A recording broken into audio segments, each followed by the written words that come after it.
안녕하세요. 비유와 비사란 무엇인가라는 제목으로 3시간에 걸쳐서 여러분들과 말씀을 나누고자 합니다. 이 시간은 첫 번째 시간으로서 말씀을 드리고자 합니다. 성경의 중심은 예수입니다. 예수를 중심으로 구약과 신약이 나누어지는 것이죠. 예수가 말하고 있는 것은 무엇일까요? 예수가 공생애를 시작하면서 가장 먼저 하신 말씀이 회개하라 천국이 가까웠느니라, 마태복음 4장 17절의 말씀인데요. 이 회개하라 천국이 가까웠느니라는 말씀으로 시작을 하고 있습니다. 복음서들 가운데 있는 예수의 가르침을 읽어보면 설교의 중심이 하나님 나라의 선포라는 것을 알 수가 있습니다. 예수의 공생애의 첫마디가 천국, 즉 하나님 나라인 것 같이 예수는 이 땅에 천국을 우리에게 가르쳐주기 위해서, 그리고 어떻게 하면 천국에 갈 수 있을까 하는 방법을 가르쳐주기 위해서 오신 것이라고 볼 수가 있겠습니다. 2000년 전 예수께서 말씀하신 하나님 나라를 오늘날에 와서 살펴보는 것은 지극히 당연한 것입니다. 그런데 이 하나님 나라를 예수께서는 신약 성경에서 다양하게 가르치고 있습니다. 이 하나님 나라를 비유의 방법으로 사용하여서 예수께서는 가르쳐 주시고 있는데, 예수는 왜 비유로 가르쳐 주셨을까요? 하는 의문을 가지게 됩니다. 실상적으로 가르쳐 주셨으면 하나님 나라를 이해하는데 어려움이 없었을 것인데, 하지만 비유로 그 비밀을 감추어져 있기 때문에 우리에게 더욱 상상하게 만들고 그 나라를 더 사모하는 열정이 우리에게 주어지는 것이 아닐까라고 여겨집니다. 그 나라가 비유로 가려져 있기에 그 나라에 대한 해석도 다양하게 나타나고 있습니다. 하나님 나라를 철저하게 종말론적으로만 이해를 하는 부분도 있고, 현재에만 국한되게 말하는 부분도 있습니다. 이런 상황에서 잘못된 해석을 바로잡고 바른 해석을 하는 것이 필요하다고 봅니다. 오늘날을 살고 있는 우리들에게 천국이 죽어서 내세에만 국한된 것이 아니라 지금 이 시간 here and now라고 그러죠. 영어로 here and now. 지금 이 시간에도 하나님 나라가 임하고 있음을 바로 인식하고 선하고 아름다운 삶으로 이 땅에서도 천국의 삶을 누릴 수 있어야 한다고 봅니다. 비유가 아니면 아무것도 말씀하지 아니하셨으니, 마태복음 13장 34절의 말씀이죠. 비유가 아니면 아무것도 말씀하지 않으셨으니 라고 하신 예수님의 가르치심에서 비유를 말씀하신 목적과 특징을 아는 것이 매우 중요한 일입니다. 본 강론의 목적은 예수가 가르쳐 주신 하나님 나라에 대한 개념을 실상적으로 일러주지 아니하고 비유로 말씀하셨는지에 대한 원인과 목적에 대해 복음서의 말씀들과 마태복음 13장의 천국의 비유들을 통해서 새로운 성경에서 기존 성경이 왜 비유의 말씀으로 기록되었는지에 대한 해석하고 설명하시는 하나님의 진정한 뜻이 무엇인지 신학자들이 해석하는 비유의 말씀들을 비교하여 말씀드리고자 합니다.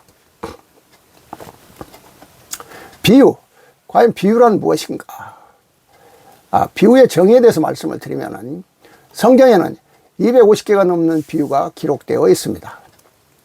비유는 히브리어로, 헬라어로 파라볼레라고 하는데, 이 비유는 친근한 것들을 통해 친근하지 않는 것을 설명하기 위해서 다른 분야에서 끌어온 두 가지 것들을 비교하는 것입니다. 비유라는 것은 언어 표현 방법 중에 하나이며 영적 진리를 제시하기 위해서 착안된 것으로 한 사물이나 어떠한 사실을 설명하기 위하여 사용되기도 하고, 사람들이 쉽게 볼 수 있거나 연상할 수 있는 다른 사물이나 다른 사실을 예로 들어 서로 연결함으로써 이해를 돕는 방법입니다. 예수는 말씀을 가르쳐 주실 때 3분의 1 이상이 비유의 방법을 사용하셔서 가르쳐 주시기 때문에 이 비유의 개념을 우리들이 잘 이해하는 것이 중요하다고 볼 수 있습니다. 비유라는 것을 신약 성경에서는 파라볼레라는 헬라어를 사용합니다.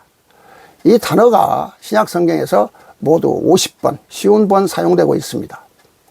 공관복음에 48번이 사용되는데 마태복음에 17번, 마가복음에 13번, 누가복음에 18번이 되고 있습니다. 그리고 히브리서에 2번 사용되고 있습니다. 공관복음에 집중되어 있다는 것은 역사적인 진정성에 좋은 근거가 된다고 볼 수가 있습니다. 비유를 구약 성경에서는 마샬이라는 단어를 사용하고 있습니다. 파라볼레라는 것은 파라와 발로의 합성어인데, 파라라는 것은 줄을 서다, 옆에 가지런히란 뜻으로 어떤 계통을 따라 끼치는 영향을 지시하며, 발로는 던지다라는 뜻으로 어떤 권위적 행위를 나타냅니다. 그러므로 파라볼레는 어떤 것을 가지런히 던져 주어서 비교하여 도와준다는 말이 되겠습니다. 자, 이에 대해서 성서를 비유로 기록한 그 의미에 대해서 새로운 성경에서는 이렇게 말씀을 하고 있습니다. 새로운 성경 4040번째, 4040번째 말씀을 보면은요, 3절부터 보면은 성서의 그 문장을 그대로 읽어서는 아무것도 알 수 없으며 깨달을 수가 없다. 내가 수차 너희들에게 말하였으니 이는 비유의 뜻으로서 모두를 나타냄이니라. 너희들이 이 뜻을 알기 전에 알아서는 안 되는 그 시대에, 알아서는 안 되는 그 세월 속에, 알아서는 안 되는 백성이 그를 깨우쳐 읽었을 때 너무나도 무서운 결과요 파장이 일기 때문에 2000년 동안 너희들은 그 비유의 뜻을 알지 못하며 그저 문맥을 그대로 읽어서 그대로 가르치는 그와 같은 형국이 지금까지 흘러왔음이니 그 모두는 나 여호와의 뜻임이니라. 그 문맥을 그대로 읽어서는 아무것도 알 수 없으며 그 속에 숨어있는 그 뜻을 해독할 수도 없는 것이 지금까지 종교 지도자들이요 구원을 받고자 하며 그를 따르던 너희들이 살아온 그 형태임을 알아야 할 것이니라. 성서에 있는 그 문장의 뜻을 알지도 못하며 그를 해독할 수도 없는, 해독할 능력이 없는 자들이 그를 소설책처럼 그저 읽어 넘어갔으며 그를 가지고 만 백성을 깨어 하늘에 오르는 길이라 그리 가르치고 있음이니 이는 정녕 아무도 모름이니라. 2000년이라는 세월이 흐르는 그 속에 성서가 가지고 있는 뜻이 있으며 그와 같이 비유로 한 뜻이 있음이니 그것을 읽어서는 아니 될 자, 깨닫지 못할 자가 이를 깨달았을 때 너무나도 무서운 세상의 흐름의 역사를 바꿀 수 있는 그와 같은 형국이 이루어지기 때문에 아무도 그 뜻을 알 수가 없었음이니라. 이제 제3의 시대에 이르러 나의 성경을 이해하고 뜻을 알며 그리고 잘되고 잘못된 부분을 인간의 계명을 집어넣는 것을 구분할 수 있는 그와 같은 시대가 바로 제3의 시대에만 역사할 수 있기에 2000년 동안 너희들이 그 속을 알지 못하고 흘러왔음이니라. 이제 나의 법전을 3회 이상 정독하는 자, 그와 같이 선택된 자만이 성서의 그 비밀을 알며 그 뜻을 알며 그를 해석할 수 있는 지혜와 능력을 내가 줌을 알 것이며 그 백성들이 제대로 밝혀 짚고 넘어갈 것이니 그리 알라. 이렇게 비유에 대해서, 비유로 말씀하신 것에 대해서 그 이유를 하나님께서는 말씀을 주셨는데요. 이 말씀은 성서의 뜻을 알기 전에, 다시 한번 말씀을 드립니다. 성서의 뜻을 알기 전에 알아서는 안 되는 그 시대의 그 세월 속에서 알아서는 안 되는 백성이 그를 깨우쳐 읽었을 때 너무나도 무서운 결과요 파장이 일기 때문에 2000년 동안 비유의 뜻을 알지 못하며 그저 문맥을 그대로 읽어서 그대로 가르치는 형국으로 지금까지 흘러왔으며 이제는 새로운 성경이 이 땅에 내려왔으므로 법전을 3회 이상 정독하는 자, 선택된 자만이 성서의 그 비밀을, 비유의 뜻을 알게 되며 해석할 수 있는 지혜와 능력을 주는 것을 알게 된다는 말씀입니다. 자, 이제 비유들의 공통점을 이제 말씀을 드리면 신학자들이 한 얘기를 좀 말씀을 드리고자 합니다. 비유에 대한 저명한 학자들의 정의를 알아보면은 우리들이 예수의 비유를 이해하는 데 도움이 되리라 생각합니다. 다드라는 신학자에 의하면 가장 단순한 형태에 있어서 비유는 자연이나 일상생활에서 이끌어낸 일종의 은유 혹은 직유이라고 합니다. 또 에레미야스에 의하면은, 역시 신학자죠. 에레미야스에 의하면 예수의 비유는 현대사회에서 그 신뢰를 찾아보기 힘든 예수 자신의 특수한 대화의 형식이며, 만일 우리가 예수께서 말씀하신 원래 형태를 회복할 수 있다면 우리는 바로 비유에서 예수 자신이 직접적인 육성을 들을 수 있게 된다고 합니다. 또 도나우라는 신학자에 의하면 예수의 비유는 답을 기다리고 있는 질문이며 반응을 기다리는 초대장이라고 합니다. 신학적으로 말하자면 비유는 인간의 상상력을 강하게 불러일으키는 일종의 은유이며 놀람과 역설과 자유를 자각하게 하는 일종의 이야기라고 합니다. 또 크로스안이라는 신학자에 의하면 비유는 하나님에게 방을 제공해 주며, 비유들은 이미 우리가 살고 있는 기존 세계에 대한 강한 충격을 주는 이야기들이라고 합니다. 비유들은 우리 자신의 방어력을 제거하여 우리들을 하나님에게로 사로잡아 간다고 하고, 또 바로 이러한 비유의 경험을 통해서 하나님은 우리에게 접촉하신다고 보고 있는 것입니다. 이때 바로 이 순간에 하나님 나라가 우리에게 임한다고 크로스안은 말하고 있죠. 또 월터라는 신학자에 의하면 비유는 사람들에게 주목을 불러일으키고 그들을 생동력 있게 하고 그들을 어떤 것에 직면하게 한다고 합니다. 비유는 사람들의 일상생활을 경험을 불러일으킴으로써 그 일을 하며, 또 예수의 비유에서 기쁨의 순간을 우리는 맞이한다고 보고 있는 것이죠. 왜냐하면 예수의 비유에서 하나님의 능력과 은총이 역사하고 미래의 약속이 드러나기 때문입니다. 예수님은 비유에서 이 확신을 증거하여 우리에게 결단과 헌신을 요구한다고 월터는 말하고 있는 것이죠. 그래, 이 결단은 때때로 인내와 고통을 포함하고 있다고 보고 있습니다. 스타인에 의하면 비유는 짧은 혹은 확대된 비교의 형식을 지닌 언어 형태이다 라고 말하고 있습니다. 또 에벌드이라는 신학자에 의하면 비유는 바로 당신에게 말해주는 하나의 이야기라고 말하는데, 단순히 하나의 의미만을 가진 이야기가 아니라 여러 종류의 의미를 가진 이야기라고 보는 것이죠. 그리고 그 의미는 당신이 그것을 어떻게 느끼는지, 그것이 당신에게 어떻게 오는지, 그것이 당신에게 어떻게 관련되어 있는지 바로 당신에게 주는 의미를 주는 이야기라고 보고 있는 것이죠. 자, 스코트라는 신학자에 의하면 비유는 천국이라는 상징과 관련되어 있는 예수의 짤막한 설화체 이야기다. 또 이상과 같은 여러 학자들의 정의를 이제 다 살펴보면은, 지금까지 말한 학자들의 그 정의를 살펴보면은요, 몇 가지 공통점을 찾을 수가 있는데요. 첫 번째, 예수의 비유는 예수 자신의 독특하고 생동적인 언어 형태라는 것이며, 두 번째, 예수의 비유는 예수가 청중에게 전달하려고 하거나 청중들의 반응을 유발시키려고 하는 그 무엇과 직접적으로 연결되어 있으며, 세 번째, 예수의 비유는 하나님 나라, 즉 천국과 나와의 만남을 마련한다는 것이 되겠습니다.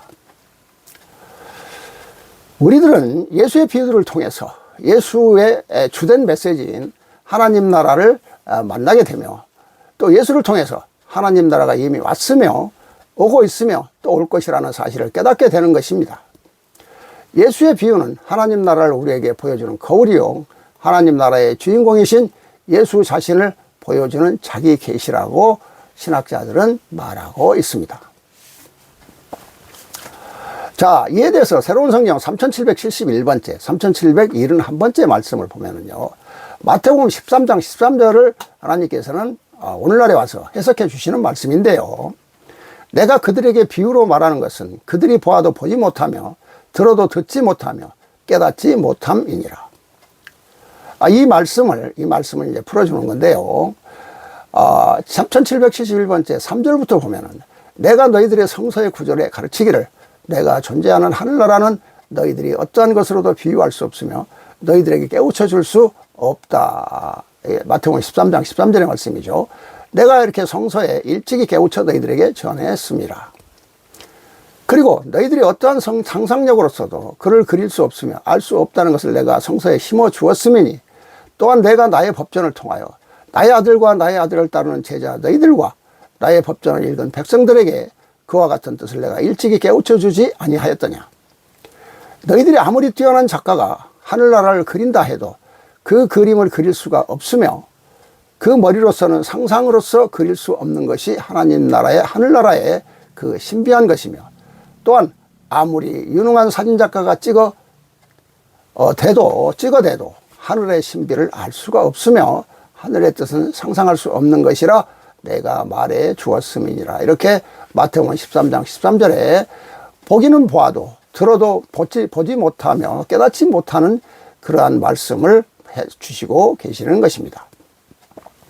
또 새로운 성경 9539번째 말씀을 보면은요, 비유의 뜻을 알지 못하는 이유에 대해서 또 말씀을 하시는데요.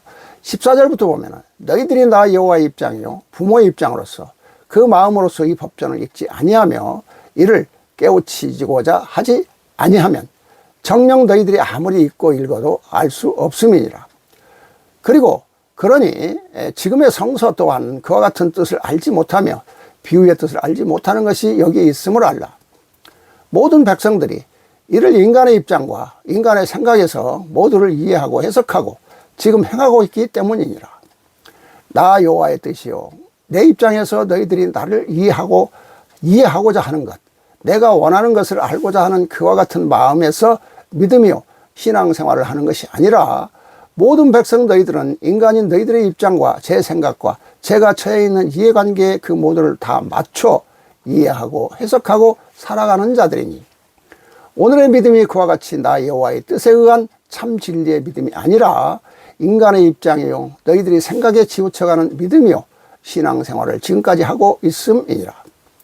그래야 너희들이 그와 같은 신앙생활을 하고 있기 때문에 아무리 총명한 사람이요 아무리 너희들이 말하는 지혜 있고 똑똑한 사람이라도 성서의 비밀을 푸는 자가 없었으며 그걸 제대로 아는 자가 없었음이니라. 그러니 수천 년 동안 흘러오면서 너희들이 아무리 총명한 백성이라 해도 지금 나의 법전의 비밀이요 비유의 뜻을 전혀 알지 못함이니 그리하여 너희들이 제대로 가르치는 선생이 없었음이니라. 그러니 너희들이 지금 마음을 비우며 나의 성경이요 나의 법전을 읽을 때 너희들이 얼마만큼 정신을 차려 정독하고 그를 깨우쳐야만 하는지 알겠는가. 너희들이 그를 깨우쳤을 때 너희들은 인간 너희들의 생각으로서 너희들 입장으로서 모두를 이해하고 가고자 하는 마음이 변화될 수 있으며 너희들의 마음의 문을 열림을 절대 잊지 말라. 오늘 나의 백성이 인간적인 본능의 한계를 벗어나지 못하고 자기 중심적인 사고에서 지금의 믿음의 길을 가는 것이요 그걸 모두의 목적으로서 지금 가고 있기 때문에 너희들이 인간 세상의 한계를 벗어나지 못하고 있음이니라. 그 한계를 벗어나지 못하고 있기에 너희들이 우상을 섬기고 있으며 다른 신을 숭배하는 것이니 그와 같은 오늘의 종교 집단이요 지도자요 그리고 구원을 받았다고 울고불고 하는 광란의 백성들이 지금 어디로 가는지 너희 스스로 머지않아 알 것이니 그리 알라. 이렇게 하나님께서는 말씀하시는데요. 믿음에 대한 여호와의 참 진리에 또 그 다음에 인간이요 인간의 생각에 치우쳐가는 그 믿음에 대해서 하나님께서는 말씀을 주고 계시는 것입니다. 즉 인간의 기준에 의해서 믿음을 갖지 말고 하나님이 원하시는 하나님이 뜻하시는 그 기준에 의해서 믿음을 가지라는 말씀이 되겠습니다. 또 성경에 나타난 비유라는 용어를 보면은요, 성경에 나타난 비유. 히브리어 성경에서 히브리어 마샬은 두 번의 경우를 제외하고 욥기서 27장 1절과 29장 1절에 항상 직접적이든 암시적이든 비교를 포함하고 있습니다. 마샬의 의미는 속담이나 잠언의 뜻이 있습니다. 속담으로 나타날 때는 조소감과 경멸감을 표현하고자 했으며 시적인 형식으로 나타날 때는 조롱 섞인 노래의 형식, 즉 민수기 21장 27절에 30절, 이사야 14장 4절, 미가서 2장 4절, 하박국 2장 6절에 그러한 노래의 형식, 조롱 섞인 노래의 형식을 취하고 있습니다. 70인역 성경에서는 히브리어 마샬이 70인역에서는 파라볼레와 파로이미아로 쓰여 있으며 속담이란 의미로 비교의 요소를 내포하고 있었습니다. 헬라어의 어휘는 히브리어보다 다양하기 때문에 마샬이 함축하고 있는 여러 종류의 조롱의 의미를 전달하기 위해서 3가지 헬라어를 사용했습니다. 멸시감에 해당하는 트릴마, 또 황폐함에 해당하는 아파니스몬, 또 그 다음에 조롱의 노래를 나타내는 트레노스를 썼습니다. 즉 이 단어를 썼다는 얘기죠.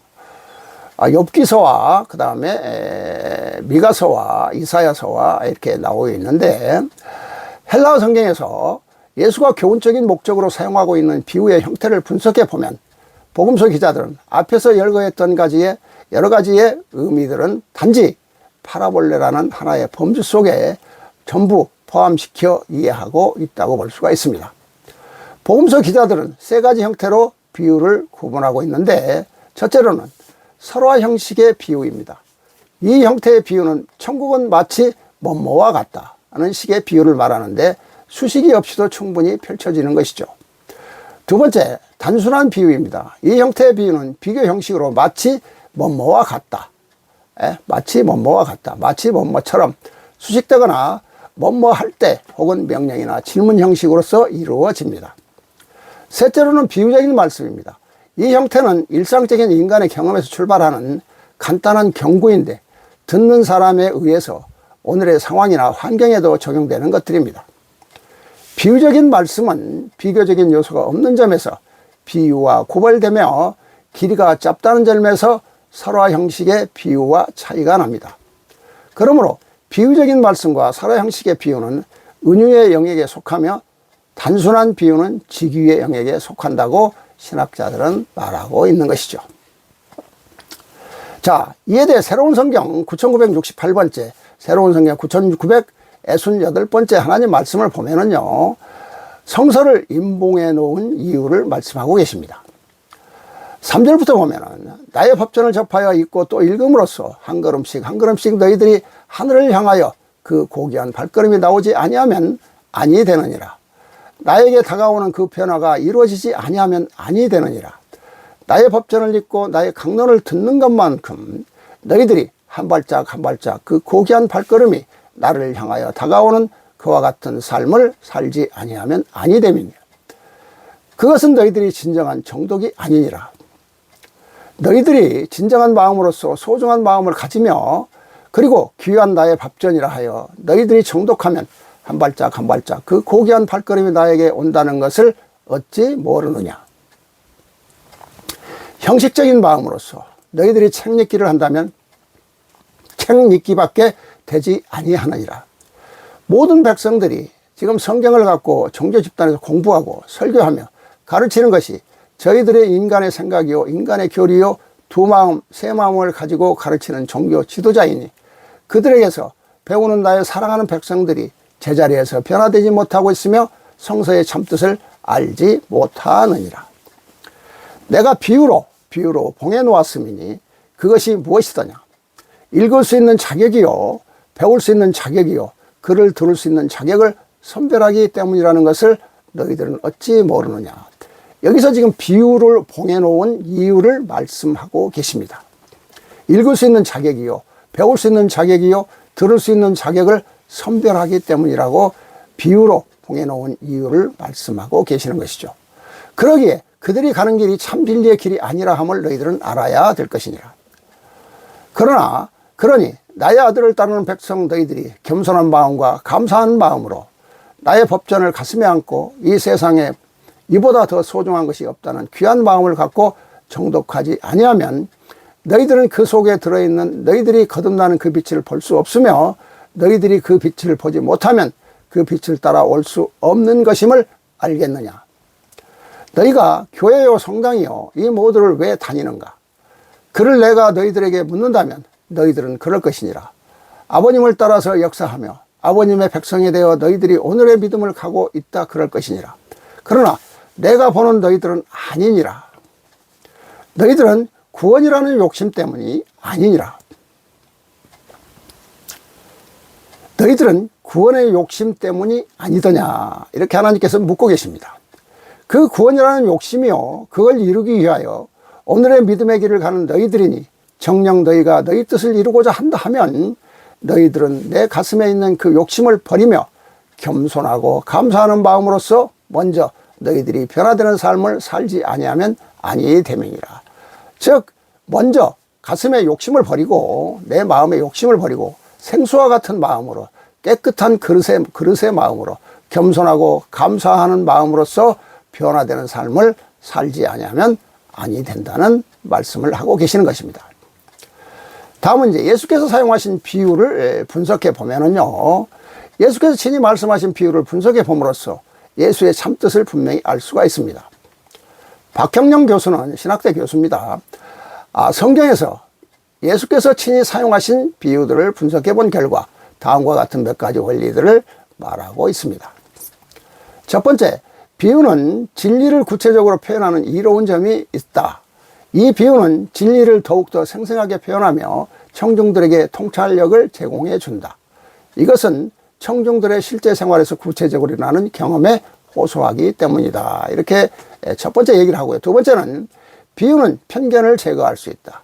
추상적인 표현은 적대심을 불러일으킬 수 있으나 비유는 적개심을 일으키지 않으면서 실제적인 교훈을 전달할 수 있다. 예로 다윗이 잘못했을 때에 나단 선지자가 비유를 들어서 책망했을 때 실제적인 교훈을 전달하면서 적대심을 일으키지 않았다고 사무엘하 12장 1절에 6절에 이렇게 나와 있죠. 자, 이제 세 번째, 비유는 진리를 나타내기 위해 사용되었을 뿐 아니라 감추기 위해서도 사용되었다. 여기 감추기 위해서 사용되었다는 말이 이게 제대로 지금 해석하고 있는 것입니다. 예수는 메시아의 진리를 받는 사람에게는 비유를 통해서 나타내시고 진리를 받을 수 없는 사람에게는 비유를 통해서 진리를 감추셨습니다. 예로 천국의 비밀을 아는 것이 너희에게는 허락되었으나 저희에게는 아니 되었나니 라는 말씀을 통해서 비밀을 나타내기도 하시고 감추시기도 하였습니다. 비유는 단순히 교훈적인 측면만 있는 것이 아니라 더 심오한 신학적 기초를 가지고 있습니다. 예수는 비유를 통해 태초부터 창조 속에 감추어진 사실을 드러내 보여주시는데 그리스도의 구속사역이 창조의 사역과 깊은 연관을 가지고 있기 때문이라고 박형령 교수는 말하고 있습니다.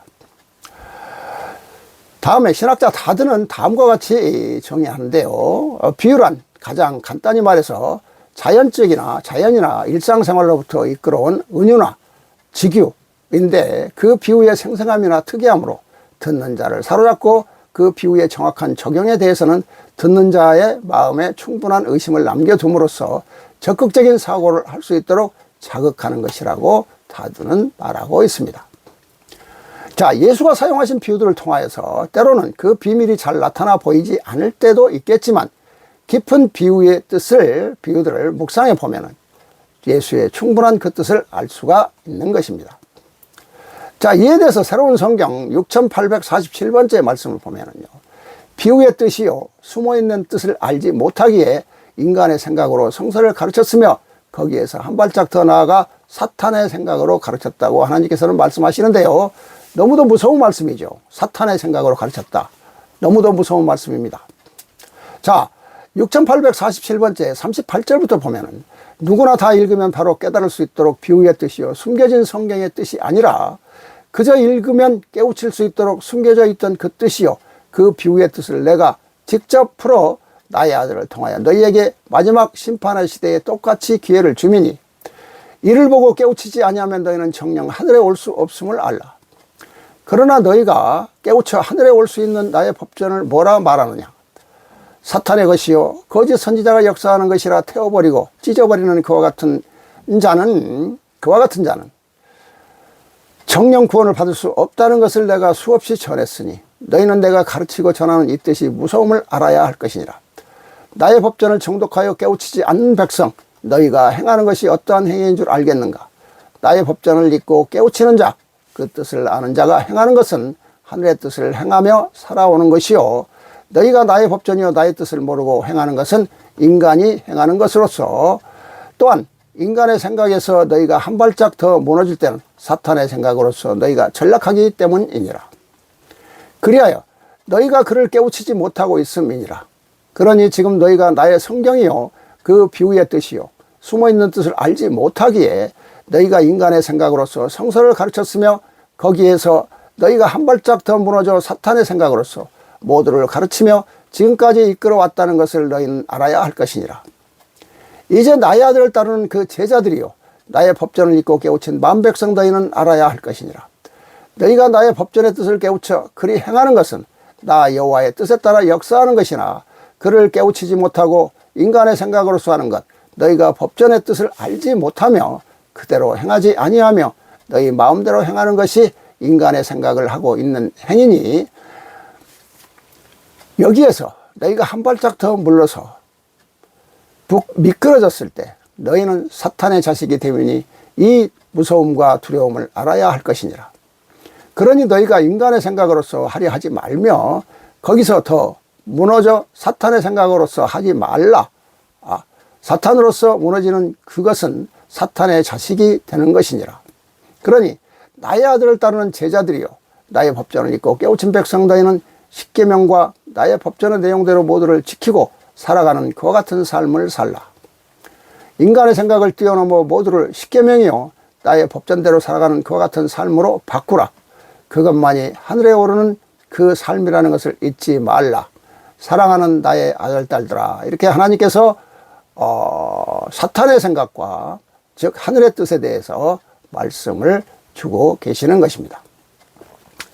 즉 비유라는 것은 숨어있는 뜻을 알지 못하기에 인간의 생각으로서 모든 것을 가르쳐 왔고 했기 때문에 오늘날에 이렇게 무너지는 세상이 악한 세상이 되었다는 말씀입니다. 자, 이제는 마지막 이제 결론의 말씀을 드리고자 합니다. 예수님은 천국을 가르치시는데 있어서 비유라는 방법을 많이 사용하셨습니다. 이것을 마태는 예수께서 이 모든 것을 무리에게 비유로 말씀하시고 비유가 아니면 아무것도 말씀하지 아니하셨으니라고 마태복음 13장 34절에서 강조하고 있죠. 실로 공관복음에 기록된 예수님의 가르침의 3분의 1 이상이 비유로 구성되어 있습니다. 비유가 아니고서는 아무것도 말씀하지 않으려고 하셨던 예수님의 가르침에서 비유를 말씀하신 목적과 특징을 아는 것이 매우 중요합니다. 예수님은 비유를 말씀하심으로 듣는 사람들을 구분하셨습니다. 마태복음 13장 10절에 제자들이 어찌하여 저희에게 비유로 말씀하시나이까? 라는 질문에 예수님께서는 11절에 천국의 비밀을 아는 것이 너희에게 허락되었으나 저희에게는 아니 되었나니라고 말씀하신 것에 주목할 필요가 있습니다. 이 말씀에서 예수님은 무리들과 제자들을 확실히 구분하여 말씀하셨다는 것을 알 수가 있습니다. 예수님의 제자들은 그 비유를 깨달을 수 있는 대상이었으나 무리들은 예수님의 비유에 감추어진 뜻을 알지 못하는 자들이었습니다. 많은 사람들이 지금 성경을 가지고 종교 집단에서 공부하고 설교하며 가르치는 것이 인간의 생각이요 인간의 교리요 두 마음 세 마음을 가지고 가르치는 종교 지도자들입니다. 그들에게서 배우는 사람들이 제자리에서 변화되지 못하고 있으며 성서의 그 참뜻을 알지 못하고 있다고 새로운 성경은 안타깝게 말씀을 하고 계십니다. 그 참뜻을 알지 못하는 이유는 하나님께서 성서를 비유로 봉해 놓았기 때문이죠. 성서를 읽을 수 있는 자격이요 배울 수 있는 자격이요 그를 들을 수 있는 자격을 선별하기 위함이라는 것입니다. 그러기에 그들이 가는 길이 참 진리의 길이 아니라 함을 알아야 되며 새로운 성경을 읽고 깨우친 자들은 겸손한 마음과 감사하는 마음으로 법전을 가슴에 안고 이 세상에 이보다 더 소중한 것이 없다는 귀한 마음을 갖고 정독하지 아니하면 그 속에 들어있는 거듭나는 빛을 볼 수가 없으며 그 빛을 보지 못하면 그 빛을 따라올 수 없는 것이라고 새로운 성경은 말씀하고 있습니다. 이제는 비유의 뜻이요 숨겨진 성경의 뜻이 아니라 모든 것을 간단히 풀어 읽고 깨우칠 수 있도록 누구나 다 읽으면 바로 깨달을 수 있도록 그저 읽으면 깨우칠 수 있도록 숨겨져 있던 그 뜻이요 그 비유의 뜻을 여호와가 직접 풀어서 선지자를 통하여 마지막 심판의 시대에 똑같이 기회를 주고 있으니 이를 보고 깨우치지 아니하면 정녕 하늘에 올 수 없음을 알라고 새로운 성경은 말씀하고 있습니다. 자, 오늘의 말씀은 여기까지로 하고 마치도록 하겠습니다. 지금까지 함께 해 주셔서 감사합니다.